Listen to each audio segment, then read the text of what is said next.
तो प्यारे दोस्तों, आज की कहानी है मूर्ख शेर और चतुर खरगोश। अब ध्यान से सुनना कि मूर्खों के साथ क्या होता है। अब कहानी शुरू करते हैं। बहुत समय पहले एक जंगल में एक शेर रहता था, जिसका नाम कालू था। वह एक शक्तिशाली जानवर होने के कारण सारे जंगल का राजा था। वह एक दिन में बहुत जानवरों का शिकार करके खा जाता था। जंगल के अन्य सभी जानवर उससे डरते थे। वे अपने आप को जल्द ही समाप्त किए जाने के बारे में भी चिंतित थे, क्योंकि शेर सब जानवरों को जान से मार रहा था। वे सभी एक साथ मिल जाते हैं और कालू शेर से जानवरों का शिकार बंद करने की गुहार लगाने की योजना बनाते हैं, और वे खुद उसे रोजाना एक जानवर उपलब्ध कराएंगे। उन्होंने हिम्मत जुटाकर कालू शेर के पास जाकर अपना विचार उसके सामने रखा। कालू शेर उनकी बात से सहमत हो गया। वे हर रोज एक जानवर को उसके भोजन के लिए कालू शेर के घर भेजने लगे।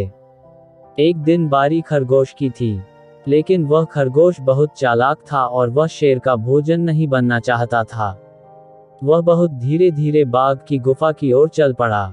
वह रास्ते में सो भी गया, और इस तरह खरगोश को कालू शेर के घर तक पहुंचने में शाम हो गई। कालू शेर लंबे समय से अपने भोजन की प्रतीक्षा कर रहा था, जिससे उसे गुस्सा आ गया और उसे बहुत भूख लगी, और खरगोश को देखकर वह गुस्से से चिल्लाया कि उसे बहुत भूख लगी है और उन्होंने अभी एक बहुत छोटा खरगोश भेजा है।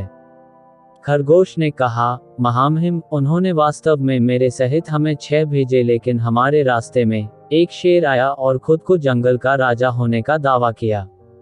उसने 5 खरगोश रखे और मुझे तुम्हारे बारे में बताने के लिए भेजा। ये सुनकर शेर गुस्से से भड़क उठा और खरगोश से कहा कि उसे उस शेर के पास ले चलो। खरगोश उसे कुएं के पास ले गया और कहा कि शेर उसके अंदर है। कालू शेर ने कुएं में देखा और उसने अपनी परछाई को दूसरा शेर समझा और उस पर गरज कर कुएं में अपना प्रतिबिंब देखा, जो भी दहाड़ता था। उसने सोचा कि वह शेर उस पर वापस दहाड़ रहा है और उसे लड़ाई के लिए आमंत्रित कर रहा है, और इस तरह वह कुएं में कूद गया और डूब गया और मर गया।